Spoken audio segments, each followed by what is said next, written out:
പുതിയൊരു വീഡിയോയിലേക്ക് സ്വാഗതം. നാളെ 4 ജില്ലകളിലാണ് റെഡ് അലർട്ട് പ്രഖ്യാപിച്ചിരിക്കുന്നത്. വിശദമായ വീഡിയോയിലേക്ക് കടക്കും മുമ്പ് ചാനൽ സബ്സ്ക്രൈബ് ചെയ്യാനും വീഡിയോ ഇഷ്ടപ്പെട്ടാൽ ലൈക്ക് ചെയ്യാനും ഷെയർ ചെയ്യാനും മറക്കരുത്. ഉത്തർപ്രദേശിന് മുകളിൽ തീവ്ര ന്യൂനമർദ്ദം സ്ഥിതി ചെയ്യുന്നതായും കേരളത്തിൽ ജൂലൈ 17, 19, 20 തീയതികളിൽ അതിതീവ്ര മഴയ്ക്കും ജൂലൈ 17 മുതൽ 21 വരെ ശക്തമോ ആയ മഴയ്ക്ക് സാധ്യതയുണ്ടെന്ന് കേന്ദ്ര കാലാവസ്ഥാ വകുപ്പ് അറിയിച്ചു. ഒറ്റപ്പെട്ട ഇടങ്ങളിൽ മണിക്കൂറിൽ 40 മുതൽ 50 കിലോമീറ്റർ വരെ വേഗതയിൽ ശക്തമായ കാറ്റിനും സാധ്യതയുണ്ടെന്ന് മുന്നറിയിപ്പ്.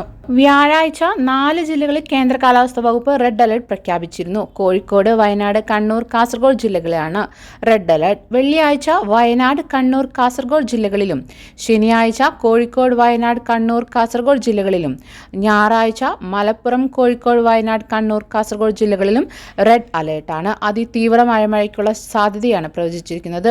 നാളെ ജൂലൈ 18 വെള്ളിയാഴ്ച കണ്ണൂർ, കാസർഗോഡ്, വയനാട് ജില്ലകളിൽ റെഡ് അലർട്ട് പ്രഖ്യാപിച്ചിരിക്കുന്ന സ്ഥിതിക്ക് ആ ജില്ലകളിൽ വിദ്യാഭ്യാസ സ്ഥാപനങ്ങൾക്ക് അവധി നൽകാൻ സാധ്യതയുണ്ട്. അവധി പ്രഖ്യാപിച്ചാൽ ഉടനെ ഈ ചാനലിൽ അപ്ഡേറ്റ് ചെയ്യുന്നതാണ്. Thank you for watching.